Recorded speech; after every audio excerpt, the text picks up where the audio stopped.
দেখবেন মাঠে যখন খেলা হয় রেফারি বাঁশি বাজে, ছেলেরা শুরু করে দেয়, পার্সাপার্সি শুরু হয়, কে জিতবে কে হারবে। সময় যখন শেষ রেফারি বাঁশি বাজায়, সময় নেই। কথা বলেন? ওই সময়ের ভিতরে যারা গোল দিয়েছে তারা জিতে গেছে, যারা দেয় নাই তারা হেরে গেছে। যারা জিতবে তারা হারবে না, যারা হারবে তারা আর কোনোদিন জিতবে না রে। এই দিন আর জিতা হবে? এই দিনের খেলার কি আর জিত হবে?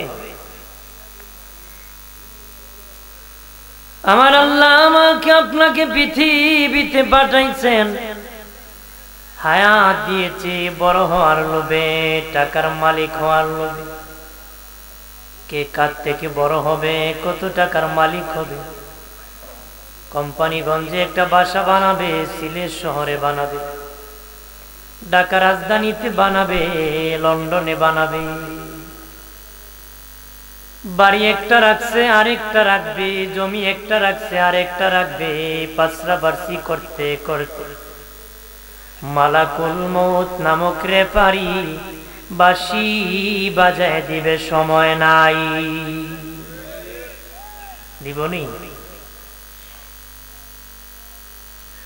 ওই সময় যারা ঈমান নিয়ে কবরে যাবে তারা আর কোনোদিন বেঈমান হবে না।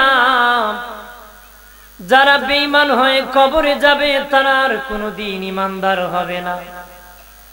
যারা আমল নিয়ে কবরে যাবে তারা আর বেআমলদার হবে না। যারা বেআমলদার হয়ে কবরে গেছে সে কোনোদিন আর আমলদার হবে না রে। শেষ কারবার। কারবার কি?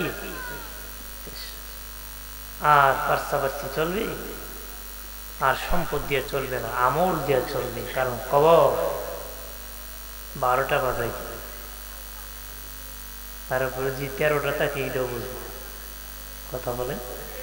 কাউকে ছাড় দিবে নাকি? এই জন্য ইমাম গাজ্জালী রহমাতুল্লাহ আলাইহি বলেন, লুকিং গ্লাস অর্থাৎ আয়নার দিকে তাকাও, সুন্দর চেহারার জন্য তাকাও না, সুন্দর চেহারা দেখার জন্য তাকাও না। দেখো তোমার কালো দাড়ি সাদা হয়ে গেছে, কালো চুল সাদা হয়ে গেছে, চেহারার মধ্যে লবণতা এসে গেছে। তাল গাছে তাল পাকলে গাছে থাকে না, জোড়া নাইকেল গাছে থাকে না, পাকনা আম গাছে থাকে না। বান্দা তোর পাকা ধরেছে ই দুনিয়া তাকার জাগা নারী, তাকার জাগা। পাকা ধরেছে, ভাগার জাগা ভাগি আছে নাকি? কোম্পানিগঞ্জের নোয়াখালী আজরাইল পায় না? কেউ আছে? ভুলে গেছিল আজরাইল খ্রিস্টান উল্লে গেছে, এমন আছে নাকি? যখন সময় হবে পাকড়াও করবে। যেখানে তোমার মত সেখানে পৌঁছতে হবে। যেদিন হায়াত শেষ সে নির্ধারিত সময় কবজ করা হবে। মনে করবেন না ভাগিয়া চলে গিয়ে বেঁচে যাবেন, বাঁচার কোনো সুযোগ নাই। হায়াতের মালিক কে? জোরে বলে। যদি মনে করো ওইখানে গেলে মরবো না, মনে করবো ওইখানেই তোমার মরণ আছে। এইখানে কি? নবী হযরত সুলাইমান আলাইহিস সালামের যুগে আল্লাহ আজরাইলকে বললেন, যাও জঙ্গলে এক ব্যক্তির রূহ কবজ করো। তবে রে মালাকুল মউত, যাওয়ার আগে আমার সুলাইমানের সাথে তুমি দেখা করিও রে।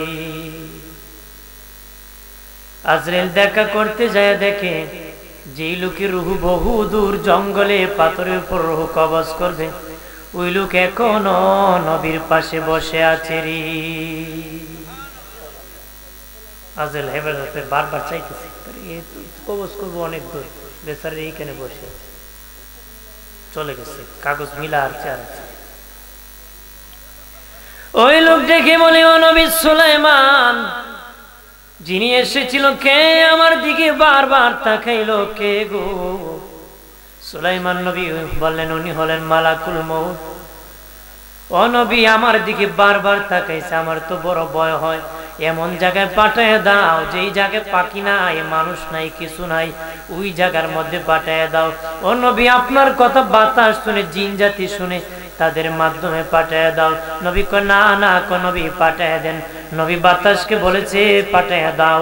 আজরাইল যাওয়ার আগে বাতাস ওই জঙ্গলে পাথরের উপর তাকে বসায় দিছে। এমনি আজরাইল খারাই গেছে। বেচারা তুমি এখানে আসছো, আমি তো ভাবছিলাম এখানে তুমি আসবে। বেচারা ভাবছে এখানে গেলে আজরাইল যাবে। আজরাইল বলে হ্যাঁ, আল্লাহ নোটিশ করেছে তোমার রূহ ওই জায়গার মধ্যে আমি কবজ করব রে, এই জায়গার মধ্যে কবজ করব। আজরাইল আমি এখন মরে গেলে গোসল হবে না, কাফন হবে না, জানাজা হবে না, কবর হবে না। আজরাইল বলে না না না না, তোমার কবর নাই, কাফন নাই, জানাজা নাই, আল্লাহ বলেছে সেখানে তোমার রূহ কবজ করতে রে। তাহলে রক্ষা হলো না বাঘি আছে? রক্ষা হলো, জোরে কোন রক্ষা হলো? বাঁচা যাবে না রে মুসলিম জনতা। ও আমার প্রাণের দুস্থ বুজুর্গরা, বাঁচতে পারবেন না মালাকুল মউতের হাত থেকে। কত পাওয়ার হয়েছে, কত শক্তি তোমার হয়েছে, সাদ্দাতের চেয়ে বেশি শক্তি তো আর কারো নাই। যে সাদ্দাত আল্লাহর সাথে চ্যালেঞ্জ করেছিল, তোর জান্নাতে যাব না, আমি নিজে জান্নাত বানাবো। 1000 বছর কাজ করাইয়া 12,000 কামরা দিয়া জান্নাত বানাইছিল, আল্লাহর সাথে চ্যালেঞ্জ করেছিল। কত বড় পাওয়ারফুল ব্যক্তি ছিল। আল্লাহকে বলে এই আল্লাহ, তোর জান্নাতে আমি যাব না, আমি নিজে জান্নাত বানাবো। 1000 বছর 12,000 কামরা দিয়ে বানাইছি। শুনছিল আল্লাহর জান্নাতে হুর গিলমান থাকবে। গ্রাম দেশ থেকে খবর নিয়ে এলাকার থেকে যুবতী নারীদেরকে, 16, 17, 18 বছরের যুবতীদেরকে ধরিয়া ওই সাদ্দাত তার জান্নাতের ভিতর প্রবেশ করেছে 12,000 কামরার মধ্যে। শেষ কমপ্লিটের পরে যখন জান্নাত দেখতে যাবে, জান্নাত দেখতে যখন রওনা করছে, জান্নাতের গেইটে যাওয়া মাত্র কে জানি এক চিরা পাড়া কাপড় পরিধান অবস্থা আসিয়া ঘোড়ার পায়ের মধ্যে ধাক্কা মেরে দিছে রে। ঘোড়ার পায়ে মারছে কি? সাদ্দাত ডেকে বলে কে তুমি, কে কে তুমি? এতদিন পরে আমি জান্নাত দেখতে এসেছি, তুমি আমাকে ধাক্কা মারলে সাহস তোমার কি? তখন বলল আমি মালাকুল মউত। তার কম্পন শুরু হয়ে গেল, কাঁপন শুরু হয়ে গেল। ডেকে বলল আজরাইল জানি রে আর দেরি করবে না রে, তবে আমি 1000 বছর লাগাইয়া জান্নাতটা দেখেছি, দয়া করে জান্নাত বানাইছে একটু দেখি নাই, একটু মেহেরবানি করে সুযোগ করে দাও, অন্তত পক্ষ মুখটা ঢুকাইয়া ডান দিকে তাকাবো একবার, বাম দিকে একবার তাকানোর সুযোগ করে দাও। কি করে দাও? মাইক না তো সুতাচ্ছ নাকি? হালকাই খুব কি হয়েছে? একবার জান্নাত দেখবো, আরেকবার ডান দিক দেখবো, আরেকবার কি বাম দিক দেখবো, একটু আমাকে সুযোগ করে দাও, আমি দোনো দিক দেখা। আজরাইল দেখে মনে মালিক আল্লাহ, এই বেচারা সাদ্দাত্রী জান্নাত, তার জান্নাতটা এক নজর দেখতে চাই গো আল্লাহ। আল্লাহ আজরাইল তোমার কি তার জন্য মায়া লাগে নাকি? আজরাইল বলে আল্লাহ আমার মায়া দয়া তো তুমি দেও নাই, আমার তো মায়া দয়া নাই, কিন্তু কেন জানি গো একদিন এক শিশু বাচ্চার জন্য মায়া লাগছিল নদীর ঘাটে, আর আজকে এই বেচারার জন্য আমার বড় মায়া লাগতেছি। আমার আল্লাহ ডেকে বলেন আজরাইল কোন শিশু বাচ্চা? আজরাইল ডেকে বলে মালিক নদীর ঘাটে নৌকা ভাসছিল, নৌকা ডুবে গিয়েছিল রে মালিক। তখন একটা তক্তার উপর একজন মহিলা ভাসছিল, ওই মহিলা এই তক্তার উপর সন্তান প্রসব করেছিল। এই শিশু বাচ্চা প্রসবের পরে তুমি মালিক আমাকে অর্ডার করেছিলাম ওই বাচ্চাকে রাখিয়া তার মাকে রূহ কবজ করার জন্য। আল্লাহ গো, তার মায়ের রূহ যখন কবজ করেছিলাম ওই শিশু বাচ্চার জন্য আমার বড় মায়া লাগছিল গো আল্লাহ। আমার আল্লাহ ডেকে বলেন, এ আজরাইল, যে শিশু বাচ্চার জন্য তোমার মায়া লাগছিল, ওই শিশু বাচ্চাই হলো বেঈমান সাদ্দাত। যেই বেঈমানকে আমি তক্তার মধ্যে বাসাইয়া নদীর আজরের জঙ্গলের কিনারের মধ্যে নিয়েছিলাম, ওই জঙ্গলে একটা বাঘিনীর বাচ্চা মরে গিয়েছিল। ওই বাচ্চার অন্তরে তার মহব্বত আমি দিয়েছিলাম।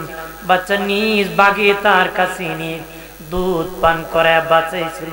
1 মাস নয়, 2 মাস নয়, আমি 12 মাস পর্যন্ত বাঘের দুধ খাওয়াইয়া তার লালন পালন করছি। তারপরে তাদেরকে উদ্ধার করে আমি তাকে লালন পালন করছি। আজকে আমার সাথে চ্যালেঞ্জ করে আমার জান্নাতে যাবে না, সে নিজে নাকি জান্নাত বানাবে। আজরাইল ডেকে বলে, মালিক, এ যদি এই হয়ে থাকে আর দেরি নয়, এখনই তার রূহ কবজ করব। এত বড় বীর বাহাদুরও 1 সেকেন্ড সময় পায় নাই, মাথা ঢুকাইয়া তার নিজের বানানো জান্নাত দেখবি। আর কে পাবে?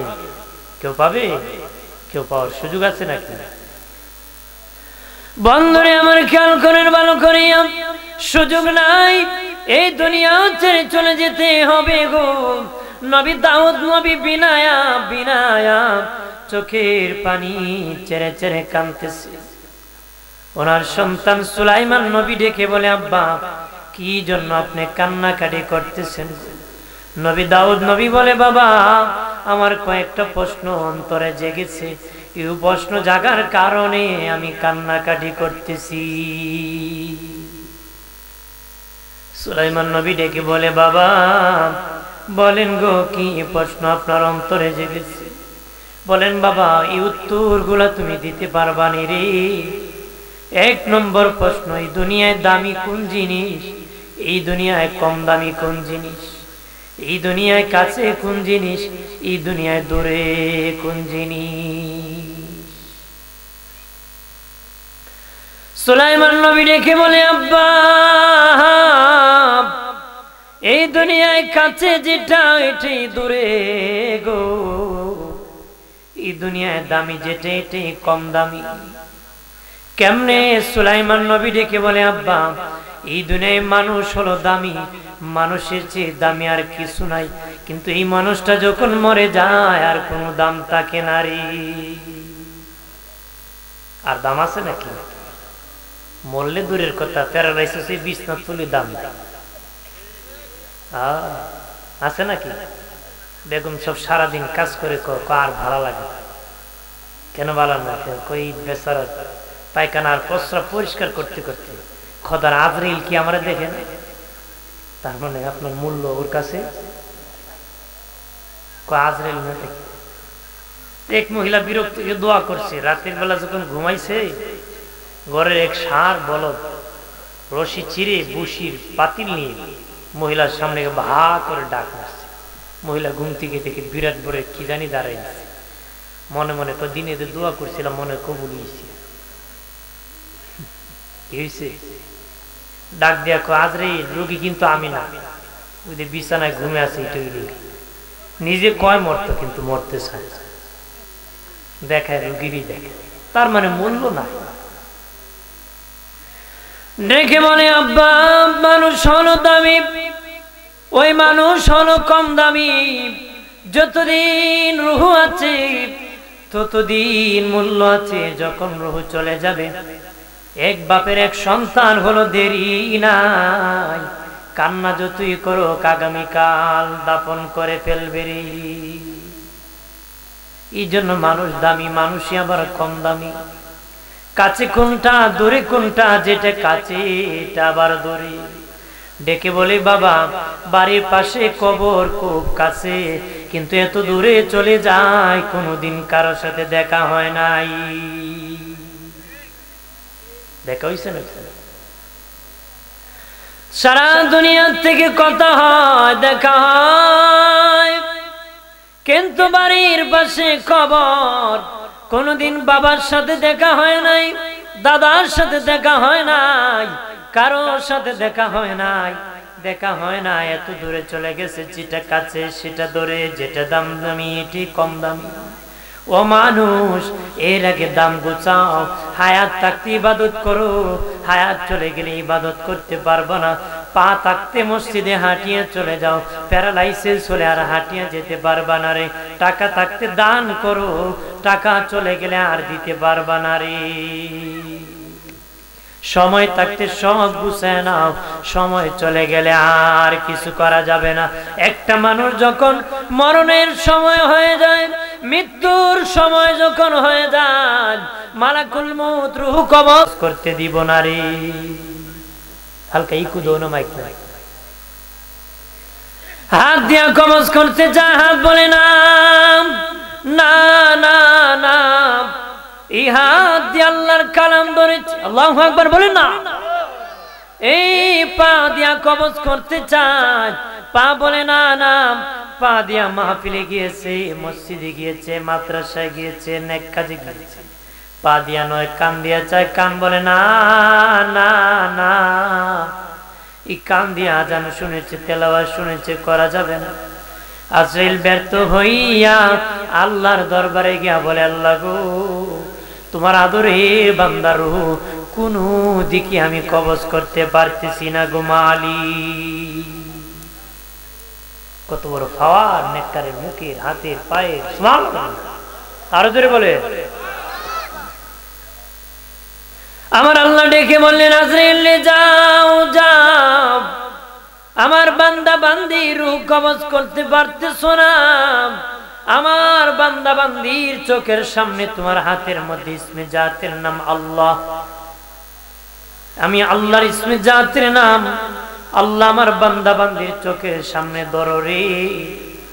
আমার নামের সাথে আমার বান্দা বিলীন হয়ে যাবে, সাথে সাথে তার রূহ কবজ হয়ে যাবে। আর চিৎকার দিয়া বলেন সুবহানাল্লাহ। একজন ইমানদারের রূহ কবজ করা হলো, আর একজন নাফরমানের রূহ যখন কবজ করা হয়, বাবাজি রগগুলা টাস টাস করে ছিঁড়ে যায়, এত বড় ভয়ঙ্কর হয়, ভয়াবহ অবস্থায় হয়ে যায়। আর নেককারের রূহ আটার কাই থেকে চুল আনলে যেমন টের পাওয়া যায় না, মায়ের স্তনের দুধ খেতে খেতে ঘুমায় যায়, নেককার তেমনি ঘুমায় যায়। ইন্তেকালের পরে যদি, মরণের পরে কার কপাল যদি ভিজে যায়, ঘেমে যায়, তার কপাল যদি ভিজে যায়, ঘেমে যায়, সে জান্নাতি জান্নাতি জান্নাতি। নাকের ছিদ্রি যদি বড় বড় হয়ে যায়, সিমটম জান্নাতীদের ইন্তেকালের পরে নাকের ছিদ্রিগুলা যদি বড় বড় হয়ে যায়, জান্নাতি। এটা হলো সিমটম জান্নাতীদের। জান্নাতীদের রূহ কবজ করিয়া দেহ জমিনে পড়ে থাকে, আর রূহ লইয়া মালাকুল মউত প্রথম আসমানের দরজায় রূহ লইয়া যান। বাবাজি রায়হানিয়া ফুলদানি নিয়ে জান্নাতীর রূহটা আগত স্বাগত জানানোর জন্য ফেরেশতা নাজিল হয়, মারহাবা জানায়। প্রথম আসমানের দরজার মধ্যে যাইয়া ওই দরজার মধ্যে নক করবে আজরাইল। কে? ওই দারোয়ান ফেরেশতা বলবে কে? আজরাইল বলবে আমি কোম্পানিগঞ্জ চাঁদপুর অমুকের সন্তান অমুকের রূহ কবজ করে এনেছি, কবজ করে এনেছি। ওই দারোয়ান ফেরেশতা বলবে আল্লাহ আমার কাছে নোটিশ দিয়েছে, যদি জান্নাতি হয় অনুমতি আছে, জাহান্নামী হলে অনুমতি নাই।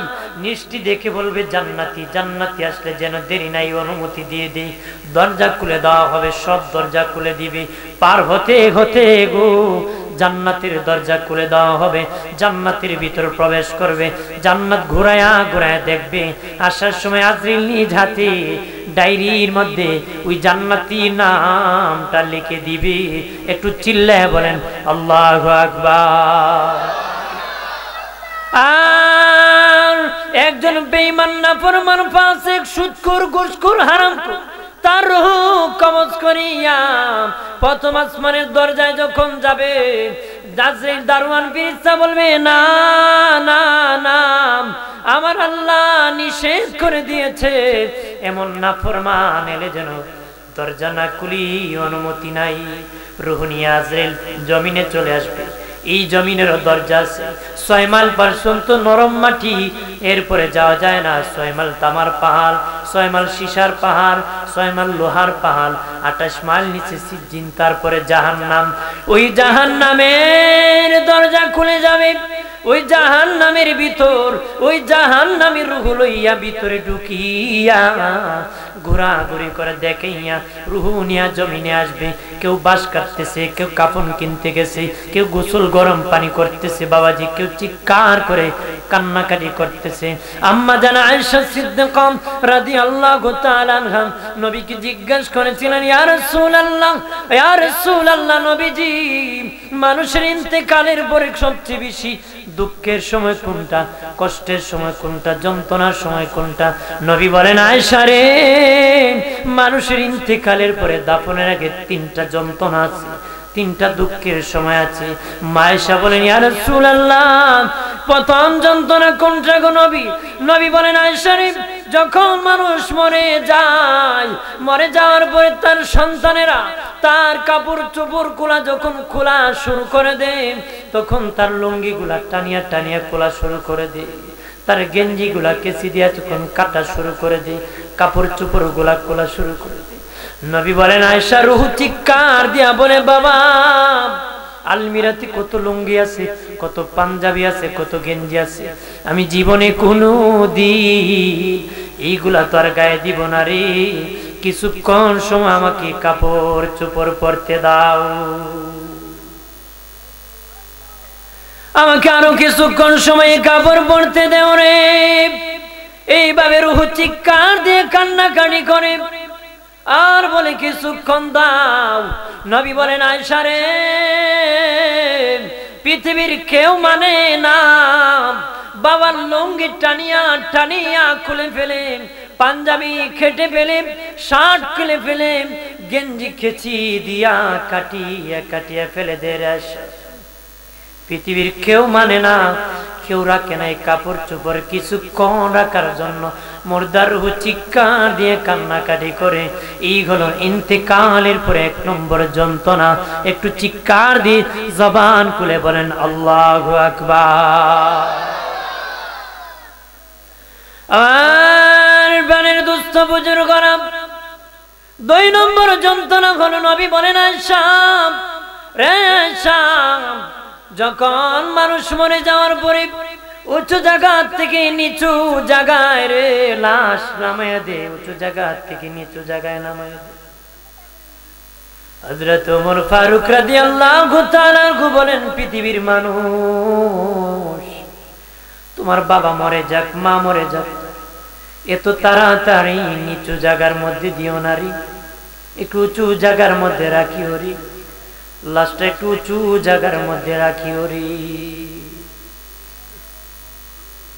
নবী বলেন, আয়েশা রে, তখন তার লাশটা নিচু জায়গার মধ্যে নামায়া দাও। ইন্তিকালের পরে কিন্তু আমরা খাটিয়া খাট থেকে পালং থেকে নামায়া দিই। নবী বলেন, আয়েশা রে, যখন নামায়া দেওয়া হয়, রূহ চিৎকার দিয়া বলে, বাবা এই খাট বানানোর জন্য কত কষ্ট করেছি রে, এই খাটে তো আমি আব্বার জীবনে ঘুমাইব না রে, আমাকে এই খাটের মধ্যে কিছুক্ষণ সময় একটু শুইতে দাও, কিছুক্ষণ সময় আমাকে শুইতে দাও। উসমানীতে যদি কেউ মরে যায়, এমন আছে আর ঘরের মধ্যে লাশ ঢুকায় নারী আছে না, আর ঘরেই নেয় না, খাটে ধরে ডাইরেক্ট মসজিদের খাটিয়া নিয়ে বাড়ি আঙ্গিনায় রাখি, এখানে গোসল, সেখান থেকে তোর বিদায়। নিজের ঘর বানালে আর 1 সেকেন্ড ঘরে ঢুকতে দিবি? যত আদরের হন না কেন, সন্তানকে ঢুকে কি করবা? লাভ, ভয় পায়, তোমার বিবি ভয় পায়, সন্তান ভয় পায়, মেয়েরা ভয় পায়। তুমি যে খাটে মরবা, খাট উল্টাই না। কথা কথা বাস্তব প্র্যাকটিক্যাল বলতেছি, বহু জায়গায় দেখেছি। বাবা যে খাটে মরেছে, ঘুমাবে দূরের কথা, খাটেই দেখেছি। মনে মনে মনে কয়, আজের বাপনি তো দূরের কথা, দুঃখ লাগছে না? তুমি যে আমার বাড়ি চিনছো এটাই বড় কথা। হ্যাঁ, মানে আজকাল যে বাড়ি চিনছে এটাই বড় করতেছে। তার বাপ মরে যাক, ব্যাপার। ধর্ম নাই, ধর্ম থাকলে ভয় থাকতো নাকি? ধর্ম নাই, কারণ যেটা শিখাবেন সেটাই শিখবে। এক বেচারা সন্তান, বাবা মরে গেছে, মানুষ তিলাওয়াত করে কান্না করে, হে বিড়িটা নিয়ে। মানুষকে এটি কি করে, আমার বাবা বিড়িটা নাই, হিগেছি আমি, যেটা হিগেছি এটা করবি, তাহলে যেটা হিকাবেন এটি করবি। ভালো হিকাবেন, ভালো করবি, কোরআন শিখাবেন, কোরআন করবি। বিড়ি টানা শিখাবেন বাপুত মিলে, হে মূল্য টান। টেনশন উঠছে, নীরব নিরিবিলি পরিবেশ, ইন্টারন্যাশনাল বাথরুম। এই বাথরুম হইবে বিড়ি টানি, পায়খানার গন্ধ টানে না বিড়ির গন্ধ টানে, আল্লাহ জানে। কত বড় খবিস। আমার বানের বাবাজি, নবী বলেন আয়েশা রে, আয়েশা যখন উঁচু জায়গা থেকে নিচু জায়গায় নামায় দে, তখন রূহ বড় কষ্ট পায়, চিৎকার দিয়ে কান্নাকাটি করার অনুরোধ করতে থাকে। পৃথিবীর কেউ মানে না রে। এই হলো 2 নম্বর যন্ত্রণা। একটু চিল্লায় বলেন আল্লাহু আকবার। 3 নম্বর যন্ত্রণা হলো, নবী বলেন আয়েশা যখন ঘর থেকে লাশটা বাহির করা হয়, ঘর থেকে বাহির করা হয়, রূহ চিৎকার দিয়ে কান্নাকাটি করে বলে, বাবা এই ঘর বানানোর জন্য প্রবাসী জিন্দেগি করেছি, মানুষের বাড়ি কাজ করেছি, রৌদ্রে বৃষ্টিতে ভিজেছি, রৌদ্রতে শুকাইছি, কত পরিশ্রম করেছি, আর তো জীবনের আব্বা এই ঘরের মধ্যে আসবো না রে, কিছুক্ষণ সময় আমাকে ঘরের মধ্যে থাকতে দাও, ঘরের মধ্যে থাকতে দাও। নবী বলেন আয়েশা রে, না না না, পৃথিবীর কেউ মানে না, ঘর থেকে বাহির করে ফেলে। এই হলো ইন্তেকালের পরে 3 নম্বর যন্ত্রণা। একটু চিৎকার দিয়া বলেন আল্লাহু আকবার।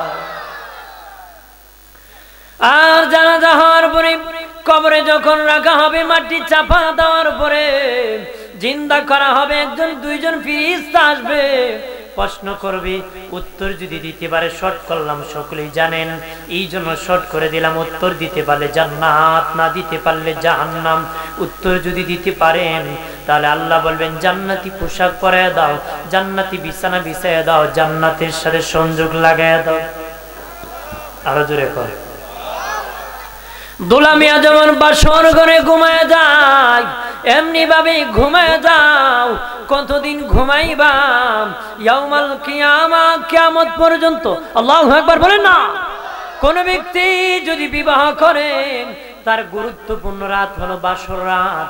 রাত 12টার পরে বাসর ঘরে যদি ঢুকে যায়, রাত 3টায় যদি দরজায় কেউ নক করে, তার মেজাজ গরম না ঠান্ডা? ধরে কম। তার রাত কেমনে পোহায় টের পায় না। ঠিক জান্নাতীরা যখন ওই কবরে ঘুমায় যাবে, ইসরাফিল যেদিন বাঁশি বাজাই দিবে, মেজাজ গরম করে উঠবে। আরো জোরে করে। মেজাজ খুব গরম করে ঘুমে, এখন খালি ঘুমাইলাম, আর এখনই বুঝি বাঁশি বাজায় দিল রে, অথচ লক্ষ লক্ষ বছর কবরে ঘুমাইছে। কতদিন ঘুমাইতে হবে একটু আন্দাজ করেন। দিনের নবী বলেন, সর্বশেষ যে লোকটা রূহ আজরাইল কবজ করবে, সর্বশেষ যেই লোকটা রূহ আজরাইল কবজ করবে, ওই লোকটা কবরে মাটির নিচে, দুনিয়ার মাটির নিচে 40,000 বছর ঘুমায় থাকতে হবে। তাহলে আমি আপনি কতদিন কবরের মাটিতে ঘুমাতে হবে গো বাবাজি? তাহলে জান্নাতীদের টের পাবে না সুখের দিন কেমনে চলে যাবে। আর যে উত্তর দিতে পারবে না, জাহান্নামের সাথে সংযোগ লেগে যাবে, জাহান্নামের পোশাক পরায় দিবে, জাহান্নামের আযাব শুরু হয়ে যাবে। একজন অন্ধ ফেরেশতা মোটা একটা বেন্দা নিয়ে আসবে, বাবাজি কবরে আসিয়া তাকে একটা বাড়ি মারবে, 70,000 গজ নিচে দেবে যাবে, আবার টান দিয়ে উঠাবে, আবার বাড়ি মারবে, আবার টান দিয়ে উঠাবে, আবার বাড়ি মারবে। আল্লাহর নবী বলেন, ওই ফেরেশতার বাড়ির চোটে ওই জাহান্নামী লোকটা এত চিৎকার দিবে গো, এত বড় চিৎকারের আওয়াজ দিবে, চিৎকারের আওয়াজ পৃথিবীর মানুষ যদি শুনতো, দুনিয়ার সব মানুষ পাগল পারা হয়ে যেত, দুনিয়ার ধান্দায় কেউ থাকতো না, আল্লাহর নামে পাগল পাগল হয়ে তারা ঘোরাঘুরি শুরু করে দিত রে। কিন্তু এই দুনিয়ায় মানুষ আর জিন ছাড়া সবাই শুনে, কিন্তু একমাত্র মানুষ আর জিন শুনে না রে। সব প্রাণী শুনে, কিন্তু মানুষ আর জিন কি শোনে না। কবরের পাশে গরু দেখবেন হঠাৎ করে ফাল মারে, দৌড় মারে, রশি চিরে, অনেক প্রাণীরা খুব বেহুশ হয়ে চলে যায়, পেরেশানি করে, তার কবরের আযাব দেখতে পায়, শুনতে পায়। আমার বানের বাবাজি খেয়াল করেন ভালো করে, কবরে এমন একটি ঘর, কাউকে ছাড় দিবে না। বেঈমানকে কবর চাপ দিবে, ফাসিককে চাপ দিবে, মুমিনকে চাপ দিবে, আল্লাহর ওলিকে কবর চাপ দিবে। বেঈমানকে কবর চাপ দিয়ে ডান দিকের হাড় বাম দিকে নিবে, বাম দিকের হাড় ডান দিকে দিকে চুরমার করে ফেলবে। মুমিনকে কবরে চাপ দিবে কেমন জানেন গো? যতটুক চাপ দিলে জীবনের গুনাহ মাফ হয়ে যাবে, কিয়ামতের দিন জান্নাতি হয়ে উঠবেন। কোন নবীর উম্মতের কবরে আযাব মাফ হয়ে যাবে এমন কথা নাই, দুজকে মাফ হবে এমন কথা আছে, কিন্তু উম্মতে মুহাম্মদীর ব্যাপারে আছে, তারা জাহান্নামী হয়ে কবরে যাবে, হাসরের দিন জান্নাতি হয়ে উঠবে। অর্থাৎ ওই পরিমাণ চাপ দিবে, যেই পরিমাণ চাপ দিলে জীবনের গুনাহ মাফ হয়ে যাবে, ওই পরিমাণ কবর চাপ দিয়ে জীবনের গুনাহ মাফ করে হাসরের দিন জান্নাতি হয়ে উঠে যাবে। আর আল্লাহর ওলিকেও কবর চাপ দিবে কেমন ভাবে জানুনি? মা যখন সন্তানকে দুধ পান করায়, এইভাবে হাত দিয়া চাপ দিয়া ধরে, বন্ধু যখন বন্ধুর সাথে দেখা হয়, বুকের সাথে বুক ধরে চাপ দিয়া ধরে। আল্লাহর ওলি যখন কবরে যাবে গো, দুই পাশের মাটি ভাবে চাপ দিয়া মহব্বত করে ভালোবেসে চাপিয়া ধরবে। একটু জবান খুলে চিৎকার দিয়া বলেন সুবহানাল্লাহ। আমার বানের বাবাজি নবী বলেছেন উসমান ফিল জান্নাহ, উসমান গনি জান্নাতি। এরপর উসমান গনি জিন্নুরাইন রাদিয়াল্লাহু তাআলা আনহু কবরের পাশে গেলে বিনায়া হেফটায় কাঁদতেন। এত বিশাল কান্নাকাটি করতেন, এমন ভাবে কান্না করতেন, নবী জাহান্নামের বয়ান করলো, এইভাবে ওসমান গনি কাঁদতেন না। খেজুর গাছের রসের মতন চক্ষু দিয়ে টপ টপ করে পানি দাড়ি পর্যন্ত ভিজে যেত, সিনা পর্যন্ত ভিজে যেত। সাহাবীরা বললেন, ও ওসমান গনি ভাই, নবী জাহান্নামের বয়ান করলো, এইভাবে কান্না করো না, কিন্তু কবরের পাশে কেন এইভাবে কান্না করো? ওসমান গনি জিন্নুরাইন রাদিয়াল্লাহু তাআলা আনহু বলেন, রে বন্ধুরাম, কবর হলো প্রথম ঘাঁটি, কবর হলো প্রথম স্টেশন। কবরে যারা ধরা পড়ে যাবে সব জায়গায় তারা ধরা পড়ে যাবে, কবরে যারা নাজাত পাবে সব জায়গায় নাজাত পাবে রে। আমি ওসমান গনি জানি না কবরে নিয়ে ধরা পড়ে যাই রে, কারণ কবরে একা ঘর, একাই কবরের মধ্যে কষ্ট করতে হবে। এই জন্য আমি ওসমান গনি একা ঘরের জন্য কান্নাকাটি করি। একটু চিৎকার দিয়া বলেন আল্লাহু আকবার। আমার প্রাণের সুন্নি জনতা, ও প্রাণের বাবাজি, খেয়াল করেন ভালো করিয়া, ও দুস্থ বুজুর্গরা কান্নাকাটি করেন। কবর হলো আসল ঘর, কবর হলো প্রথম স্টেশন। এই কবর একাই থাকতে হবে, একা একা থাকতে হবে। দুনিয়ায় যদি এক ঘরে খাবার না পায়, আরেক ঘরে খাবার পায়, একজন যদি তারা দেয় আরেকজনের কাছে পায়, কিন্তু কবরের এতিম কেউ যদি কোনো কিছু না দেয়, কোথায় পায় নারী? কবর এমন একটি ঘর, চক্ষু মুজে দেখবেন ঘুমাইয়া, রাত্রে যখন ঘুমায় যাবেন চক্ষু মুজে দেখবেন কিছু দেখা যায় না, মনে করবেন কবরে আমি ঘুমাই গেছি। মনে মনে ধরবেন আমার মরণ হইছে, গোসল হইতেছে, কাফন হইতেছে, কান্নাকাটি মানুষ করতেছে, কবর খনন করে কবরে রেখে দিয়েছে, আমার বাত গোলা খুলে দিয়েছে, কাটিয়া একটা একটা করে দিতেছে, একজন একজন করে উঠতেছে। সব কাটিয়া শেষ, তিনজন উঠে চলে গেছে। বাবাজি খেজুর পাতা চাটাই দিয়ে মাটি চাপা দিয়েছে, আমি জিন্দা হইছি। উঠিয়া দেখি আমার মাও নাই, আমার বাবা, আমার বিবি নাই, সন্তান নাই, বন্ধু বান্ধব কেউ নাই। যে বিবি বারবার বন্দে, যে মা, যে বাবা বারবার বন্দে কোথায় কোথায়, ওই দিন কেউ খবর নিবে না, কেউ ফোন দিবে না রে। নবী বলেন, আমার উম্মত রে, তোর কত মানুষ ভালোবাসা ছিল, ওই দিন কাউকে পাবে না। তবে আমি নবীর সাথে তোর ভালোবাসা যদি নিতে পারোস, আমি নবীর সাথে তোর ভালোবাসার সম্পর্ক যদি রাখতে পারোস, আমি নবীর সাথে যদি রে কালেকশন লাগাইতে পারোস, তুই জিন্দা হতে দেরি, আমি নূরের নবীকে তোর কবরে দেখতে তুই দেরি হবে না রে। আমি নবী তোর কবরের মধ্যে হাজির হয়ে যাব। আল্লাহু আকবার বলেন না। আর সেখানে রাসূল নবীর পাগল হন।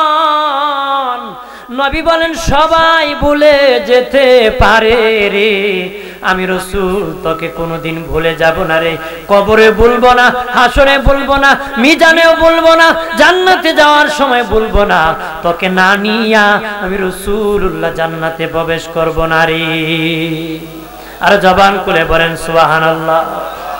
আমার বানের বাবাজি, নবী বলেন, কালা রাসূলুল্লাহি সাল্লাল্লাহু আলাইহি ওয়াসাল্লাম কাসরাতু যিকরিল মাউত ওয়া তিলাওয়াতিল কুরআন।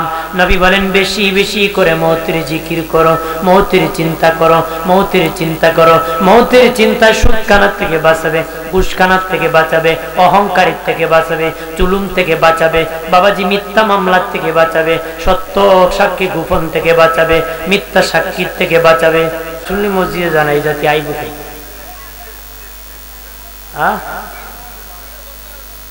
আচ্ছা, একটু দোষে বলেন আল্লাহুম্মা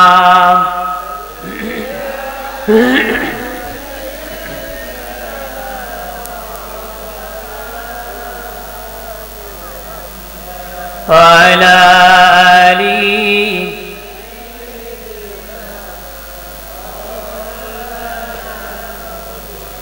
কিসের বড়াই করার মন, মাটির দেহ লইয়া কখন জানি চলে যাবে প্রাণ পাখি তোর উড়িয়া। আল্লাহুম্মা সাল্লি আলা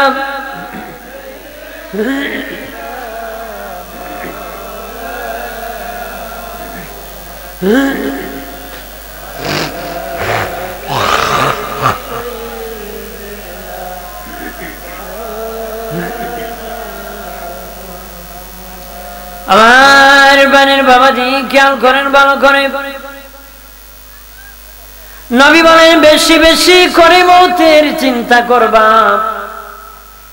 মওতের চিন্তা মিথ্যা সাক্ষী থেকে বাঁচাবে, মওতের চিন্তা মিথ্যা ব্যবসার থেকে বাঁচাবে, মওতের চিন্তা পাল্লা ডান্ডি পাল্লাতে কম দেওয়ার থেকে বাঁচাবে, মওতের চিন্তা জিনার থেকে বাঁচাবে, এতিমের হক মারার থেকে বাঁচাবে, না বাবার নাফরমানির থেকে বাঁচাবে। মওতের চিন্তা বাবাজি মদ খাওয়ার থেকে বাঁচাবে। মওতের চিন্তা করার কারণে লোকটা ওলি আল্লাহ হয়ে যাবে। একটু চিল্লায় বলেন সুবহানাল্লাহ। আর যে যত বেশি বেশি বেশি করিয়া আল্লাহর কালাম কুরআনুল কারীম তেলাওয়াত করবে, বেশি বেশি করে তার ঈমান তত বেড়ে যাবে। যার ঈমান যত বেশি বাড়বে সে তত উচ্চ তবকার জান্নাতে থাকবে গো। যার ঈমান যত বাড়বে সে তত নেক যুক্ত হবে, গুনাহ তত মুক্ত হবে, লোকটা খাঁটি মুমিন হয়ে যাবে। একটু চিল্লায় বলেন সুবহানাল্লাহ। এই জন্য বেশি বেশি করিয়া কবর জিয়ারত করবেন, বেশি বেশি করে কবর জিয়ারত করবেন। আমরা আজকে জিয়ারত নাই, মাথায় টুপি নাই, মাতুন্নারি সাবল কিতা নাই, সুন্নত মাথায় নাই, পাঞ্জাবি নাই, বাবাজি কবর জিয়ারত নাই, বাবা মরে গেছে কোনদিন কবরের পাশে যায় না। কারণ ডিজিটাল যুগ, ডিজিটাল কত বার্তা, মোবাইলে দেখেছে হুজুর বলেছে বিদআত, কিতা হইছে? আরে বাবা তোমার কবর জিয়ারত করব বিদআত হইছে, তার মানে তোমার বাবার নামে তুমি মরলো কবর জিয়ারত করা, তোমার কবরের পাশে কেউ যাবে না এই ফতোয়া, তুমি মরলো তোমার কাউকে স্মরণ করবে না এই ফতোয়া। কিন্তু মেনে নেন, জাতি ধ্বংসের দিকে, ইসলাম থেকে দূর হচ্ছে, বেঈমানের দিকে এগিয়ে যাচ্ছে। কারণ খারাপ মানুষ বেড়ে গেছে, ভালো মানুষ কমে গেছে। কথা বলেন না? সব শ্রেণীতেই খারাপ মানুষ বেড়ে গেছে, নীরবে বসবাজি ফোটাফুটি করে। খারাপ মানুষ কি হয়েছে? যে জায়গায় যাবেন চোর বাটপার বেশি। চোর বাটপার কি? যে অফিসে যান টাকা দিলে আগে কাম হয়, টাকা নাই তোমার দাম। তবে সবাই না, এখনো ভালো মানুষ আছে। নাকি আসমান খাড়া আছে না? আল্লাহর মুমিন বান্দার দাঁড়িয়ে দাঁড়ানো। এই জন্য বেশি বেশি করে কবর জিয়ারত করবেন। বেশি বেশি করে কি? জুমাবারে জিয়ারত করা সুন্নত, রবিবার দিবাগত রাত্রে জিয়ারত করা সুন্নত, দুই দিন জিয়ারত করা সুন্নত, লাইলাতুল বরাতে জিয়ারত করা সুন্নত, লাইলাতুল কদরে জিয়ারত করা সুন্নত, মাইয়িতকে দাফনের পরে কবর জিয়ারত করা সুন্নত। বাকি যে কোনো সময় যে কোনো দিন কবর জিয়ারত করা জায়েজ। নবী বলেছেন বেশি বেশি করে তোমরা কবর জিয়ারত করবা। এই কবর জিয়ারতের দ্বারা কি হবে জানোনি? জিন্দার উপকার হবে, মুর্দারও লাভ হবে। জিন্দারও লাভ হবে, মুর্দারও লাভ হবে। বাবার কবরের পাশে যখন কান্না করবেন, তোর বাবাকেও মাফ করে দিবে, মাকেও মাফ করে দিবে, তোর জীবনের গুনাহ আল্লাহ মাফ করে দিবি। আল্লাহর নবীর সাহাবী আবু যার গিফারি রাদিয়াল্লাহু তাআলা আনহু বলেন, আল্লাহ নবীর সাথে আমি আবু যার জান্নাতুল বাকিতে কবর জিয়ারতে গিয়েছি। যে নবী কবর জিয়ারতে দুই হাত বাড়াইছে, নবী চোখের পানি ছেড়ে ছেড়ে কান্নাকাটি করেছে। নবী কাঁদতে কাঁদতে হাত উঠাইতে উঠাইতে এত উপরে উঠাই দিয়েছেন। আবু যার গিফারি বলেন, আমি রাসূলুল্লাহর বগল মুবারক পর্যন্ত দেখতে পেয়েছি। এত উপরে নবী আল্লাহর দিকে হাত বাড়াই দিয়েছেন, আমি রাসূলুল্লাহর বগল মুবারক পর্যন্ত দেখতে পেয়েছি। আরো জোরে বলেন। আবু যার গিফারি বলেন, আমি তখন জান্নাতুল বাকির মধ্যে তাকাইলাম, একটা ভাঙ্গা কবর নিয়ে দেখা যায়। একটা ভাঙ্গা কবর যদি পাইতাম ওই কবরের ভিতর ঢুকে যেতাম। কেন জানো নি? কি জন্য ঢুকে যেতাম না? তুই নবী এত দোয়া করেছেন, এই জান্নাতুল বাকির সকলে আল্লাহর জান্নাতে চলে গেছে। আমি যদি কবরের ওই ভাঙ্গা কবরে ঢুকে যেতাম, এই দোয়াটা আমি আবু যারের ব্যাপারে নসিব হয়ে যেত রে। আমাদের আম্মা হযরত আয়েশা সিদ্দিকা রাদিয়াল্লাহু তাআলা আনহা বলেন, একই কম্বলের নিচে ঘুমাইতাম। একদিন দেখি নবী নাই, নাই নবী নাই। আমি আয়েশার কম্বলের নিচে নবী নাই। ভাবলাম অন্য নবীর হুজরায় মনে হয় নবী গিয়েছে। আমি আয়েশা খুঁজতে খুঁজতে কোন বিবির হুজরায় নবীকে পাই নাই। কোন বিবির হুজরা কি? মনে মনে ভাবলাম মাঝে মধ্যে নবী জান্নাতুল বাকিতে কবরস্থানে যেতেন, মনে হয় নবী জান্নাতুল বাকিতে জিয়ারতে আছেন। নবী জিয়ারত করেছেন তো, তাহলে নবী যেটা করেছেন এটা আমাদের জন্য সুন্নাত। কতরি কন্যা মাইশা বলেন অন্ধকার হাঁটিয়া হাঁটিয়া জান্নাতুল বাকিতে গেলাম, যা দেখি অন্ধকার রাত্রি নবী জান্নাতুল বাকিতে কাঁদতেছে। আল্লাহর কাছে হাত বাড়ায় কয় মালিক আল্লাহ, আমারে না জিজ্ঞাসা করিয়া আমার একটা উম্মতকে তুমি জাহান্নামে দিও না গো, আমাকে না জিজ্ঞাসা করে আমার একটা উম্মতকে জাহান্নামে দিও না। এইভাবে কান্নাকাটি নবী করতেছেন। আম্মা জান আয়েশা বলেন দোয়া যখন শেষ প্রান্তে চলে আসলো, আমি আয়েশা বুঝতে পারলাম নবী আর দেরি করবেন না, আমার হুজরায় চলে আসবেন। আগে আগে আমি হাঁটিয়া হুজরায় আসিয়া বিছানায় শুইয়া কম্বল গায়ে দিয়ে আমি আয়েশা শুয়ে থাকলাম। আরো আস্তে করে ডরাইন না, তা অনেক আছে বোর্ড ডরে সুবহানাল্লাহ হয়। আপনার এলাকা দিটা আছে না? আছে বলে এলাকা কিতা আছে না তা? কারণ সুবহানাল্লাহ বলে মাইকে বাড়ির থেকে শোনা যাইব, আর প্রত্যেকের কণ্ঠ প্রত্যেকের বউ চিনে। বাড়িতে গেলে যদি হয় আর কেউ আওয়াজ শুনলাম না, খালি তোমার আওয়াজ শুনলাম, এলে বেড়া ডরে হয় না। আপনারা তো এই ডর নাই, কন্যা সুবহানাল্লাহ আরো জোরে বলে জোরে কইও, বুঝবো আমার জাতি ঘুমাইছে না, সজাগ আছে। কারণ অনেক বছর আগে আমি কিশোরগঞ্জে এক দরবারে গিয়েছিলাম। এখনই মানুষ আমার জিজ্ঞাসা যে হুজুরে দেখছো, কারণ স্বাস্থ্য নাই তো, দাড়িও কম। মানুষে আমারে জিজ্ঞাসা যে স্বাস্থ্যগঞ্জ হুজুর আসছেন, আমি আইসে পাইবেন লাইক করে। কারণ এখন তো অনেক কিছু মানুষ লাগায়, কত কিছু লাগে। রাত 3টা আমাকে মাইক দিছে দরবারে। এই সময় আরো ছোট্ট, মনে করেন আর 9-10 বছর আছে, দাড়ি কয়েকটা উঠছে।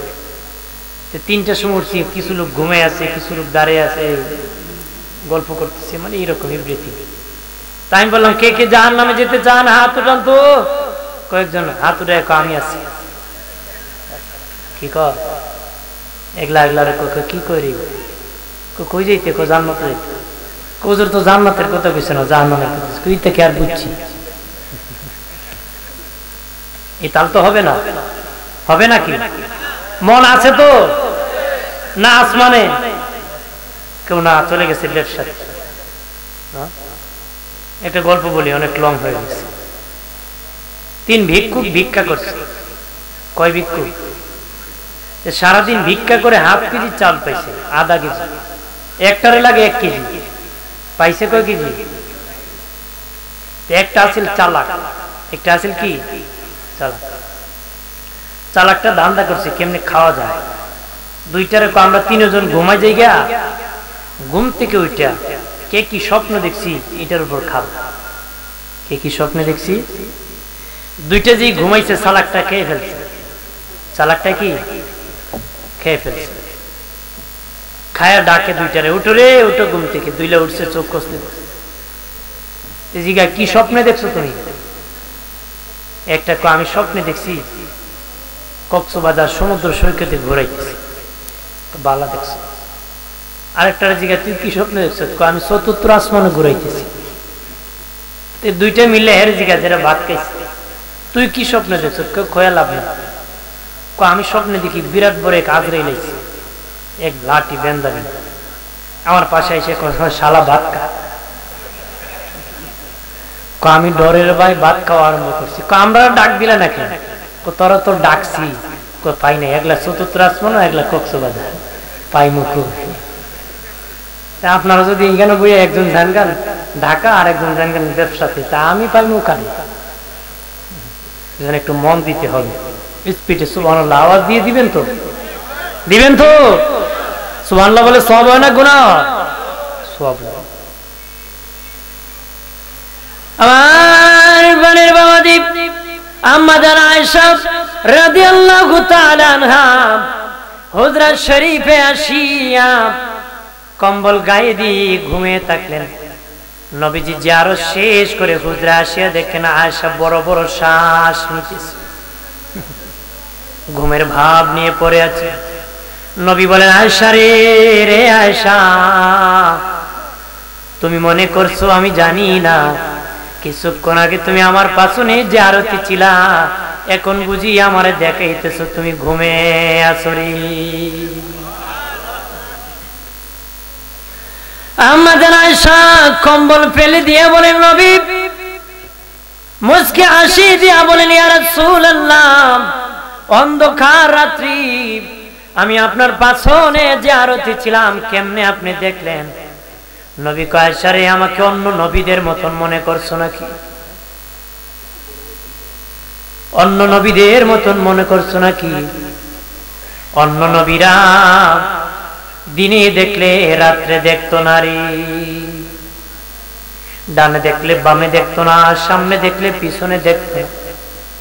আমি নবী ডানে যেমন দেখি বামে তেমন দেখি, সামনে যেমন দেখি পিছনে তেমন দেখি। ফারাইতু মাশারিকাহা ওয়া মাগারিবাহা, পৃথিবীর পূর্ব প্রান্ত থেকে পশ্চিম প্রান্তে যত কিছু হয় আমি রাসূলুল্লাহ সব দেখতে পাই। আরে সব আমি রাসূলুল্লাহ দেখেছি, তুমি যে জিয়ারত করেছো আমার পাশে। আল্লাহু আকবার বলেন না।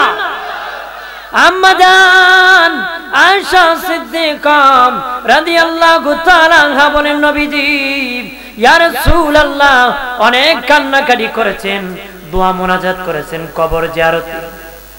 আমার আল্লাহ কি কোনো ভালো সংবাদ আপনাকে জানাইছেন? নবী বলেন, আয়েশা রে, দুইটা ভালো সংবাদ আল্লাহ আমাকে জানাইছে, দুইটা ভালো সংবাদ। এক নম্বর ভালো সংবাদ হলো, আমি যখন আমার উম্মতের জন্য দোয়া করেছি, আল্লাহ আমাকে না জিজ্ঞেস করে আমার একটা উম্মতকে জাহান্নামে দিও না, আল্লাহ সংবাদ পাঠাইয়া খোঁজ খবর দিছে, সংবাদ পাঠাইয়া দিয়েছে, আল্লাহ আমাকে জানাই দিছে, হাবিব কাঁদবেন না, আমি আল্লাহ ওয়াদা করতেছি গো হাবিব, কিয়ামতের দিন আপনাকে না জিজ্ঞাসা করে একটা উম্মতকে আমি আল্লাহ জাহান্নামে দিব না গো। আরো জোরে বলে। আর দুই নম্বর ভালো সংবাদ হলো, আয়েশা রে, আমার মা বাবা মিল্লাত ইব্রাহিমের উপর ইন্তেকাল করেছিলেন, মিল্লাত ইব্রাহিমের উপর ইন্তেকাল করেছিলেন।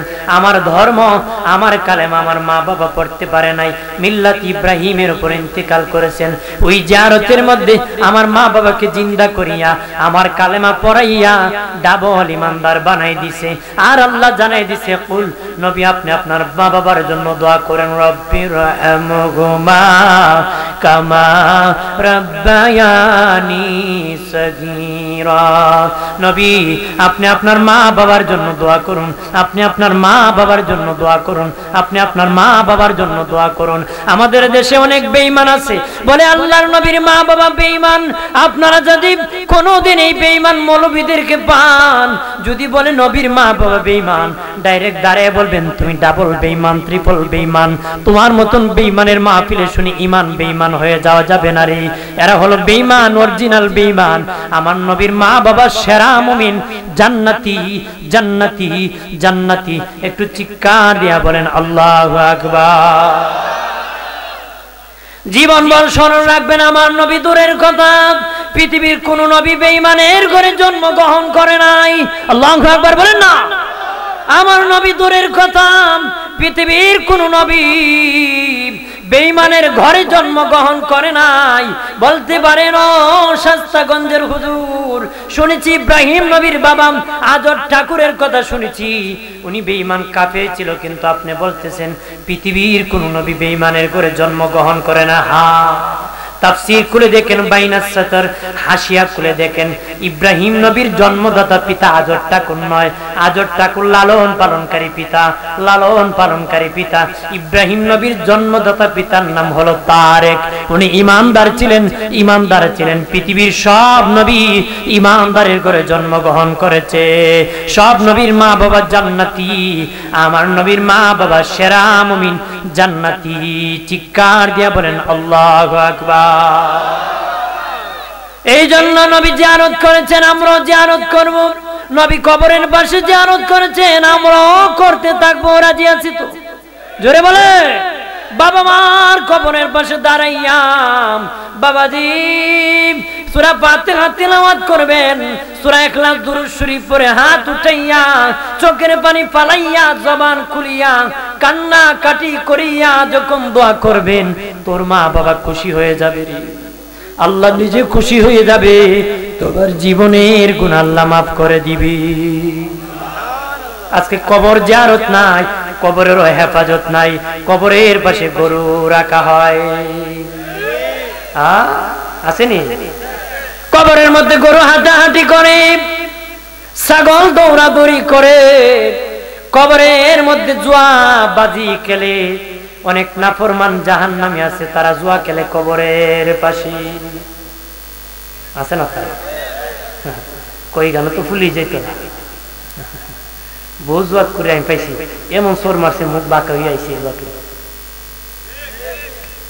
নাফর জানে না তার শেষ জায়গা হলো কবর, এখানে জুয়া মারে। আমার প্রাণের বাবাজি খেয়াল করেন ভালো করে, এই জন্য বেশি বেশি করে কবর জিয়ারত করবেন। কবর থেকে হাসরের মাঠে যাব আমি, মানুষ দলে দলে কাতারে কাতারে দাঁড়াবে। আল্লাহ বলেন আল্লাহকুমুত তাকাসুর, হে দুনিয়ার মানুষ মশগুল হয়ে থাকলে কাসরাতুল মাল, দুনিয়ার সম্পদ, টাকা টাকা, পরিণামে হাত্তা যুরতুমুল মাকাবির, হঠাৎ করে মালাকুল মউত এসে যাবে। এসে যাওয়া কি হবে? কবরের সাথে তোমার সাক্ষাৎ হয়ে যাবে।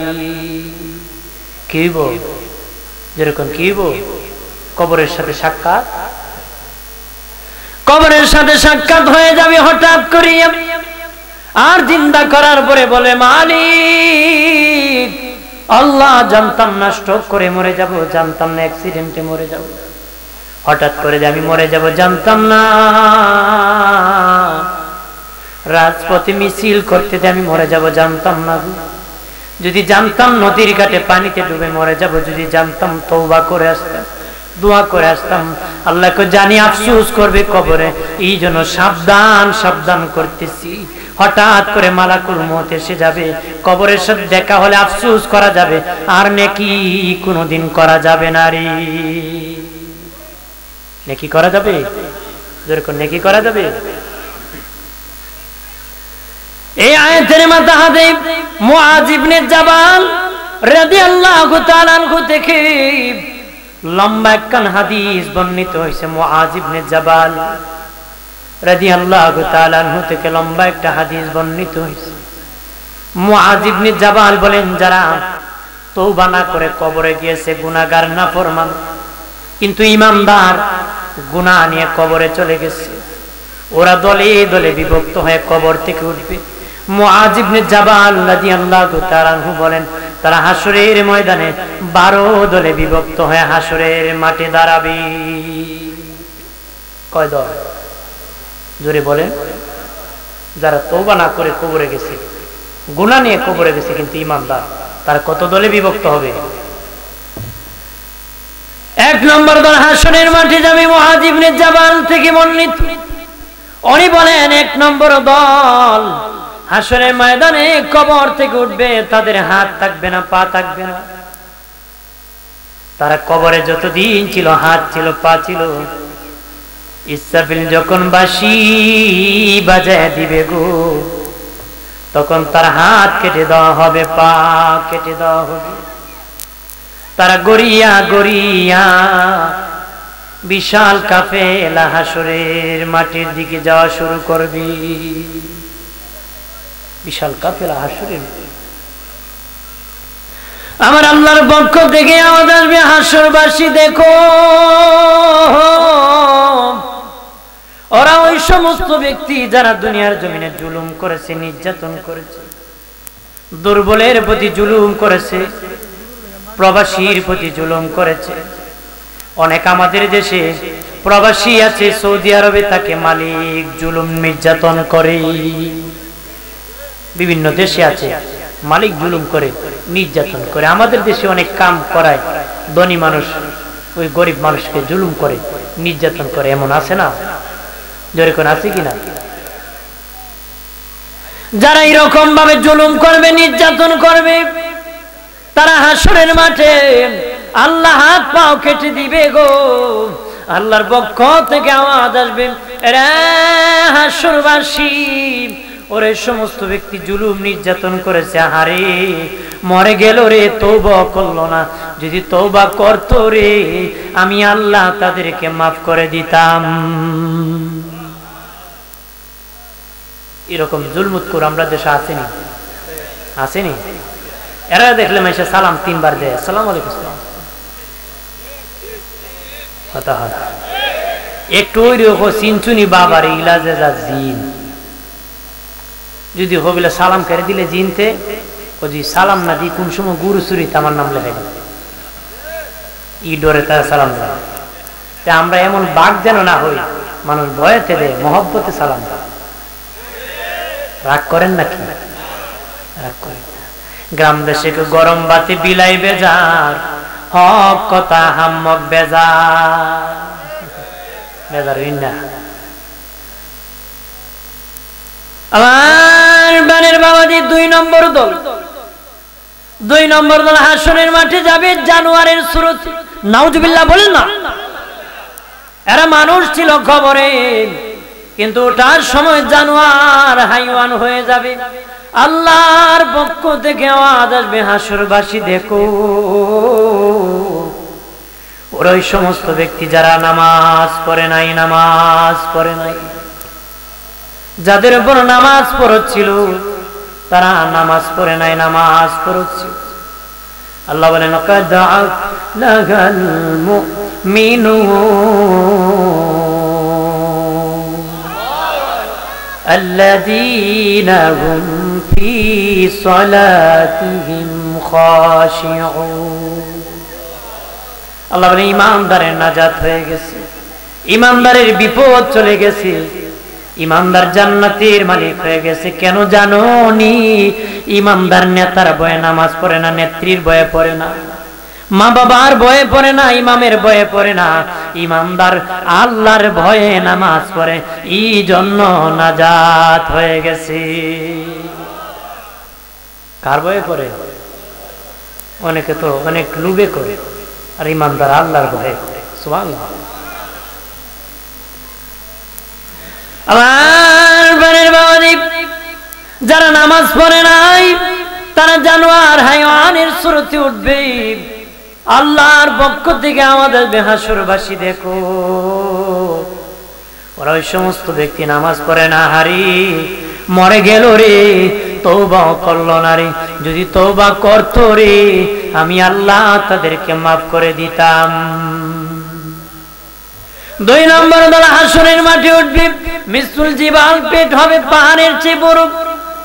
অ্যাকোয়ারিয়াম বেলুনের মধ্যে যেমন পানি দিলে, কিছু দিলে, নাড়াচাড়া দিলে দেখা যায় তাদের পেটে দেওয়া জাগর সাপ দেখা যাবে। বিশাল বড় পেট নিয়ে তারা হাসরের মাঠের দিকে যাওয়া শুরু করবে। আল্লাহর পক্ষ থেকে আমাদের হাসরবাসী দেখো, ওরা ওই সমস্ত ব্যক্তি যারা দুনিয়ার জমিনে সুদ খেয়েছে, ঘুষ খেয়েছে, হারাম খেয়েছে, আহারে মরে গেল রে, তওবা করলো না, যদি তওবা করতো রে আমি আল্লাহ তাদের জীবনের গুনাহ মাফ করে দিতাম।